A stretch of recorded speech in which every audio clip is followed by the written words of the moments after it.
Hello friends, இன்றைக்கி நம்ம பார்க்க போகிறது ஒரு மட்கா டீ, அதாவது மண்பானை கப்பில் எப்படி டீ போடலாம் அப்படின்றத பார்க்கலாம். இது வந்து ரொம்ப டேஸ்டியாக இருக்கும், உடம்புக்கு ரொம்ப ஹெல்த்தியும் கூட.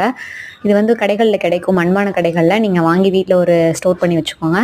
நான் ஒரு 1/2 லிட்டர் பால் எடுத்துகிட்டு நல்லா பால் வந்து காஞ்சு கொதிக்கிற வரைக்கும் வெயிட் பண்ணுறேன். அதுக்கப்புறம் அதில் வந்து 3 டேபிள் ஸ்பூன் வந்துட்டு டீ தூள் ஆட் பண்ணியிருக்கேன். அந்த டீ தூள் கூட 3 ஏலக்காய், கொஞ்சோண்டு இஞ்சி, 2 பட்டை போட்டு நான் வந்து நல்லா கொதிக்க விட்டுருக்கேன். பாருங்கள், இப்போ நல்லா கொதிச்சதுக்கப்புறம் நம்ம இதில் வந்து என்ன பண்ணுறோம் அப்படின்னா, டிகாஷன் இறங்குற வரைக்கும் வெயிட் பண்ணுறோம். இப்போ வந்து டீ நல்லா கொதிச்சிருச்சு பாருங்கள். அந்த டிகாஷன்லாம் இறங்கி கலர் வந்து நல்லாவே சேஞ்ச் ஆகிடுச்சு. ஸோ இந்த கண்டிஷனில் வந்துட்டு நான் என்ன பண்ணுறேன்னா வந்து ஸ்டவ் ஆஃப் பண்ணிக்கிறேன். இதுக்கப்புறம் இதுக்கு தேவையான 3 ஸ்பூன் சுகர் ஆட் பண்ணிவிட்டு அதை நல்ல சூடான இந்த மண்பானை கப்பில் வந்துட்டு அந்த டீயை ஊற்றுறோம். அந்த டீ வந்து எப்படி இருக்குன்னு பார்த்தீங்கன்னா, பார்க்க ரொம்ப டேஸ்ட்டாக இருக்கும். அந்த மண் ஃப்ளேவரோட அந்த டீ குடிக்கிறதுக்கு அவ்வளோ அழகாக இருக்கும். ட்ரை பண்ணுங்கள் ஃப்ரெண்ட்ஸ்.